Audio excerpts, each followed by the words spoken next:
Yun, good morning naman sa ating mga best friend dyan at sa vlog na ito. Dito tayo pupunta guys sa ating base camp. Itong lugar na to ang isa sa pinakamatahimik at mapayapang lugar na kung saan ay napakagandang puntahan. So guys, samahan nyo ako at pupunta tayo dito sa ating base camp.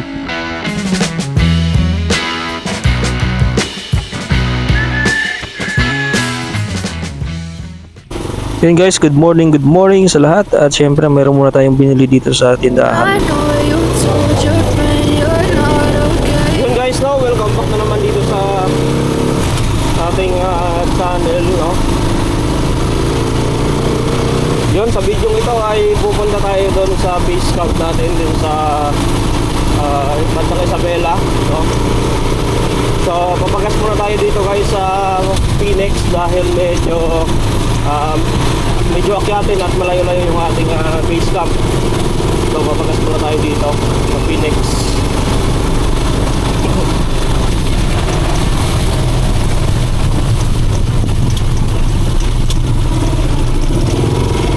Yun. So medyo mulaling kasi ngayon guys. Yeah. 200 kuya. Premium? Apo.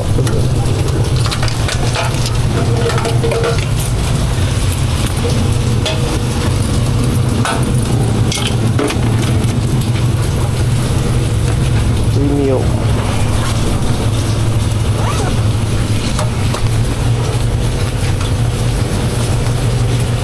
Tumaas yung gasolina, no? Wala pa. Wala pa. Ano, sumupultar na siya. Konti na lang. Kaya sa konti na lang guys ay mapupultar ko na. Siguro mga kalahating baso na lang.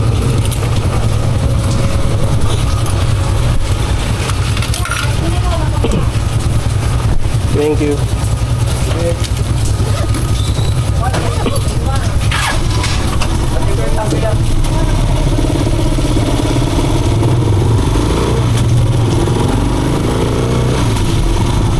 Yun, nakapagpagas na rin tayo dito.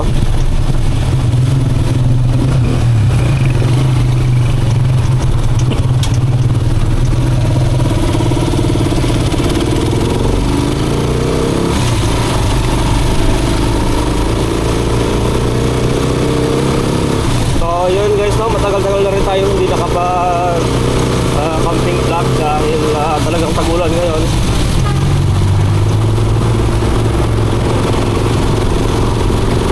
Mahirap magdala-gala ngayon dahil halos walang tigil yung ulan. Kahit ganito lang yung ulan pero tuloy-tuloy pa rin yung kanyang pagbubuga ng tubig. So, tuloy-tuloy pa rin yung ulan.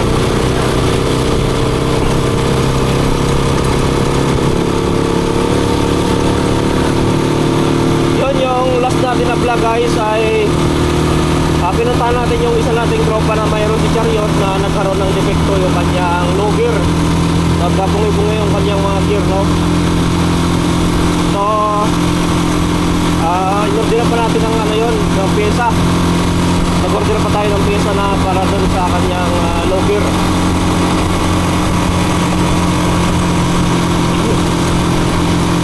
At yun nga, sa vlog na ito pupunta tayo ng base camp.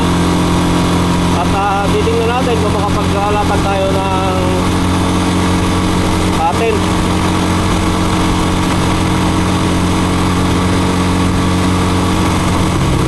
Medyo maano kasi yung ulan, medyo walang tigil talaga guys. Tuloy-tuloy yung ulan dito sa Cagayan.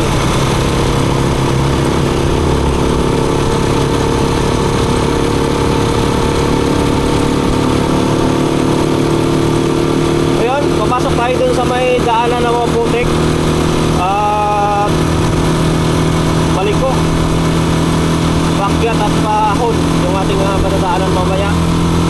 So yun guys, abangan ninyo yung video natin dun mamaya papasok ng base camp natin. Yun guys, no, at nandito na tayo sa crossing. Ito, nandito tayo sa Manampalan na area. Yan.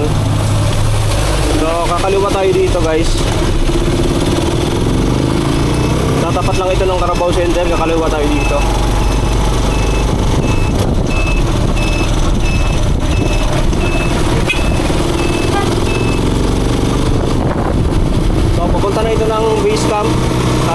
Piña Blanca sa Baliwag. So kumaliwa tayo from Tuguegarao, kumaliwa tayo dito sa may crossing dito sa Manampalan. Tapat lang ito ng Carabao Center, itong crossing.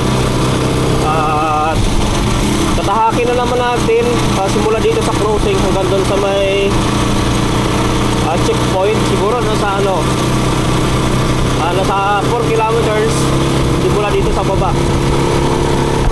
And then mamaya guys, kanan tayo doon sa taas.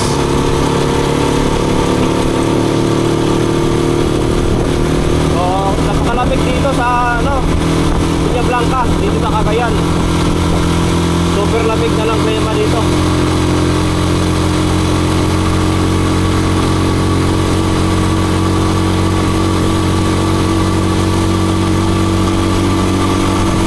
So may nabili kasi tayong bahay doon sa halagang 5,000. So yun yung gagawin nating base camp. At i-repair pa natin yung bahay na yun para maging maganda tingnan at pwede talaga tirhan yung area na yun.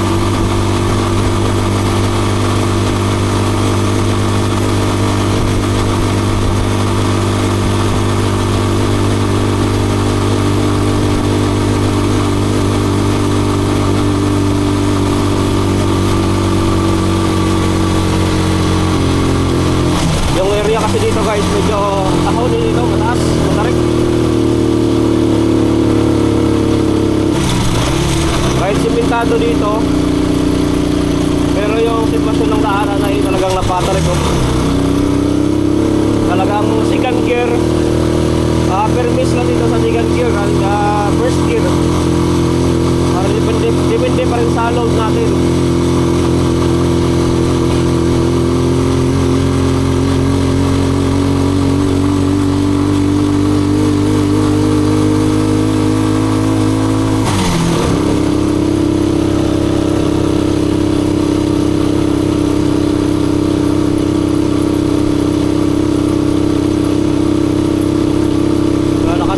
Tayo, kaya naman ng Tercera itong pakyat. So tingnan natin mamaya kung saan tayo banda mag-use gear.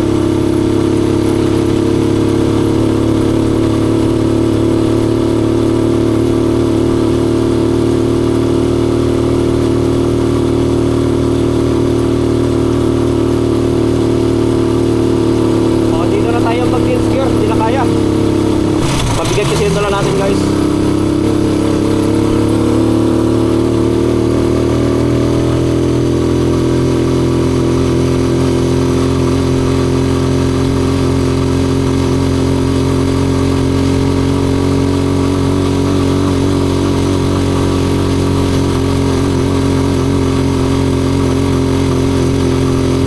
So guys, binabaybay pa natin itong mataas na portion nitong daanan.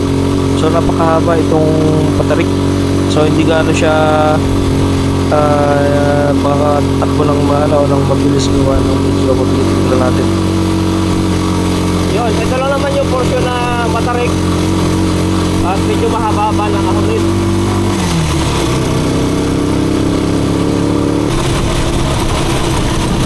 Yun guys, so nandito na tayo sa may barangay checkpoint ng Baliwag, Piña Blanca. So kakanan tayo dito sa may Gapaway na daanan. Yan, kakanan tayo dito. So diretso natin yan, papunta yan ng barangay Baliwag. Papunta rin ng Bicol, no? So dito, kakanan tayo dito guys.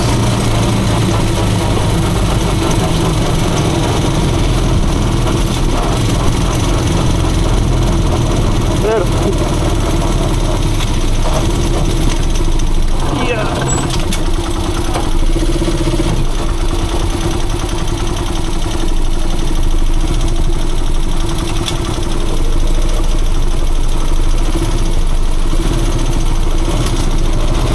Yeah.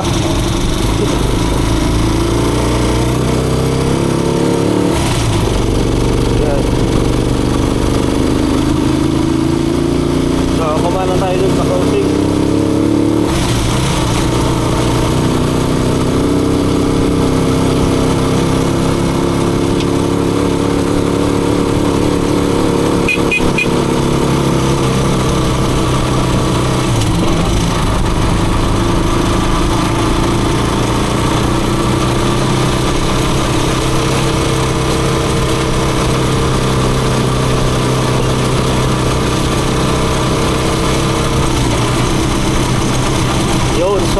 natin dito, madadaanan natin yung mga maisan.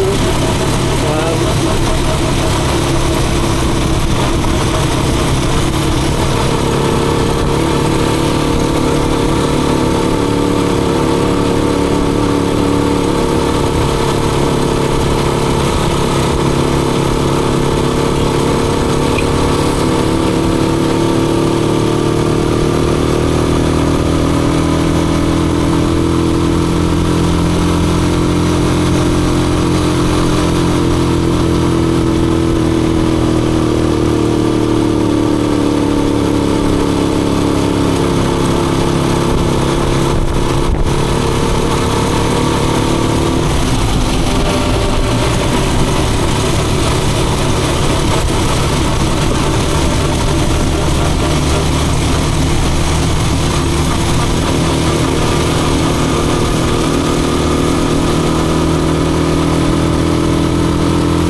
Simula doon sa may checkpoint papunta dito sa L2 o sa base camp natin ay umabot ng 3 kilometers.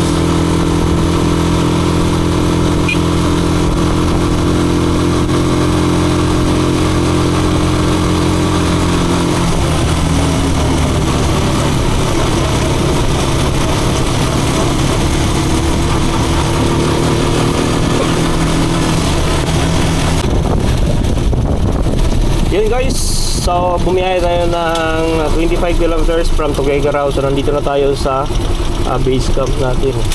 So papasok tayo dito. Medyo maputik na lang dito ata.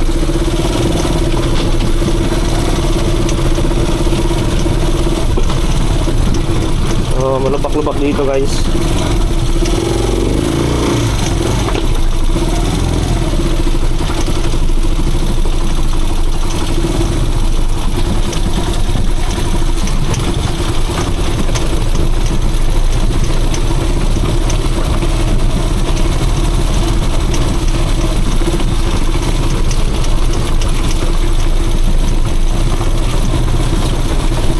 Medyo malubak-lubak dito kaya hindi tayo makapagpatakbo ng mabilis guys papasok doon sa loob. So ganito na talaga yung sitwasyon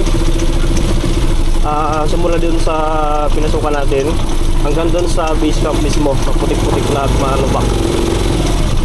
So kakayanin naman ng Rosy Chariot to.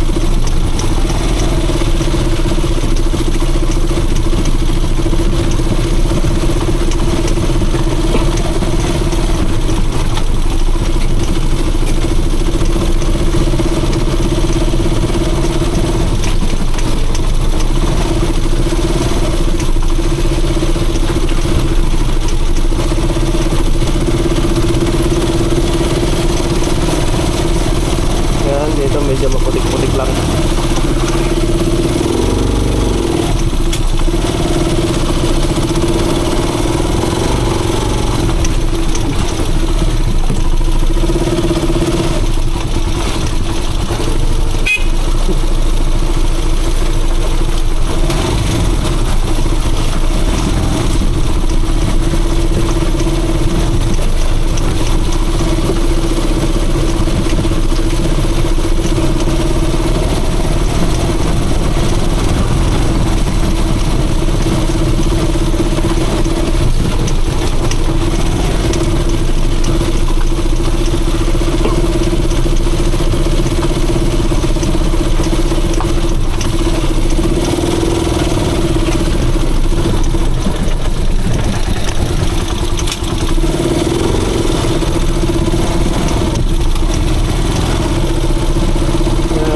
So yun guys, no, pa-subscribe na rin ang ating YouTube channel dyan. So mga hindi pa po nakasubscribe, click nyo po yung subscribe button. Yan, ito yung medyo mabako-bako dito na daanan.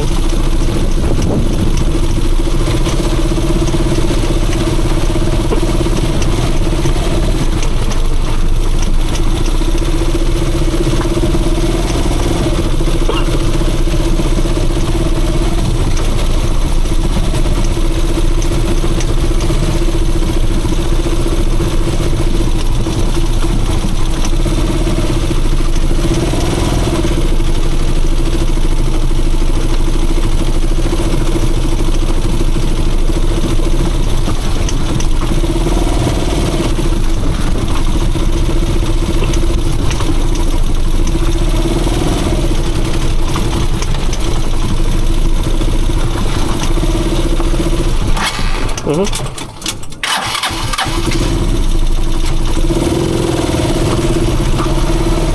Makamatayan tayo, hindi kinaya ng segunda.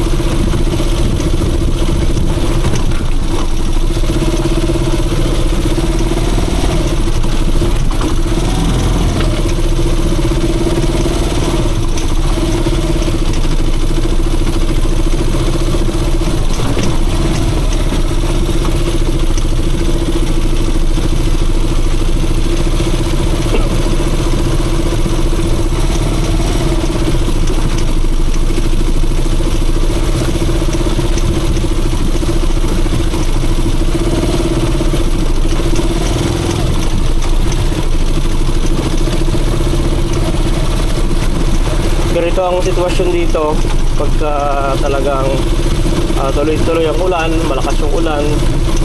Talagang mabilis naman dito guys, mabilis pumutik yung daanan.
Dito gaano guys, hindi na gaano dito maputik gawa ng yung daanan dito, medyo maghangin siya, medyo mabato-bato na.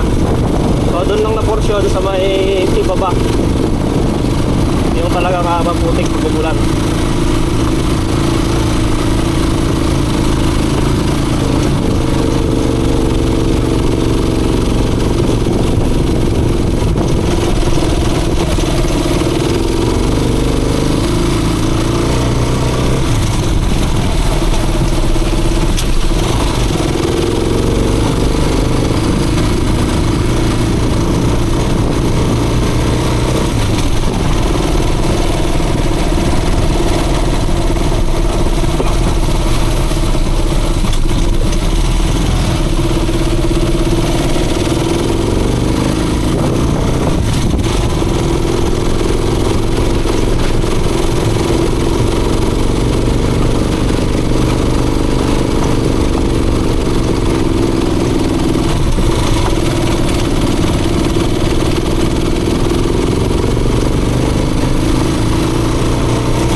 Malaki yung bato dito.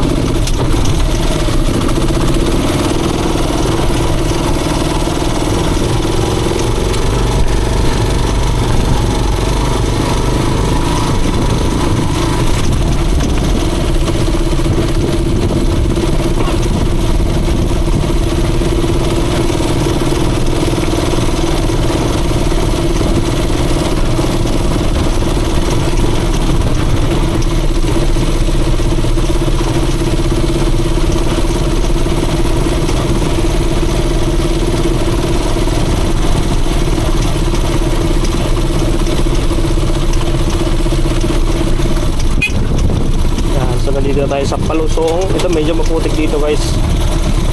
Kasi pula yung kwan dito. Lupa. Kumbaga sa kwan o daga-daga siya.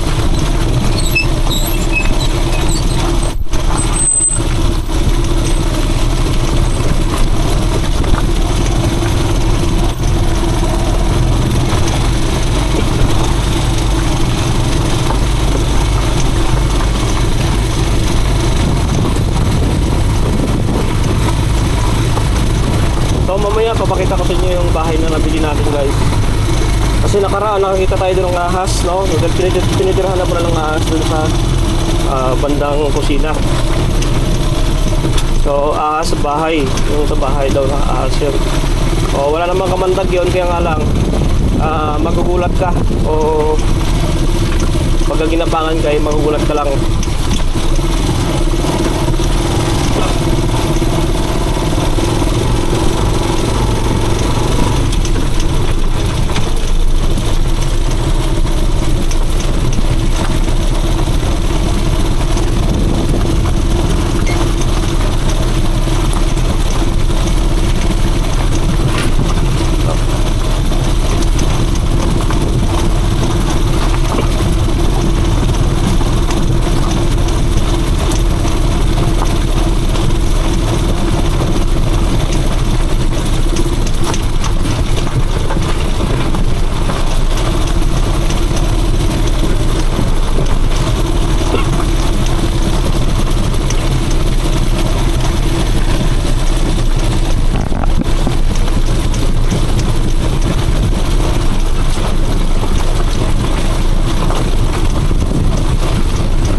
So yun guys, welcome back na naman dito sa ating channel. At syempre sa video ito nandito tayo sa base camp dito sa Tribu Atarayaho, no? So nandito tayo sa base camp natin ngayon at mamaya tayo mag set up doon sa loob. So yung bahay natin na nabili ng halagang 5,000, nalagyan natin ng solar set up. So mamaya guys, papakita ko sa inyo yung lalagyan natin ilaw doon. Yun, no? So nandito tayo sa area. Yan, nandito tayo sa mga ka-best friend. Yun, so maraming nagtatanong sa atin kung saang area ito. So saka po ito guys ng Baliwag Piña Blanca dito sa Cagayan. So yung bahay natin na nabili yan. So yun ang bahay natin na nabili. So yun mamaya yun yung lalagyan natin ng solar setup. So ang ganda ng view dito. So dito talaga maganda mag-camping guys. Kung gusto nyo mapayapang lugar at adventure, dito talaga maganda mag-adventure, no? So marami tayong pwedeng gawin dito pagka tayo ay magka-camping dito sa area ng Tribu at Riaho. So doon tayo nakaparada. Ayun yung ating chariot. At andyan yung ating na-set up na natin pala doon yung ating mga gamit na paglulutuan mamaya. So magluluto tayo dito guys. Abangan nyo. So next upload natin ay set up na natin yung ating paglulutuan. So para laging handa. So yun, thank you for watching guys. At abangan niyo yung ating next upload.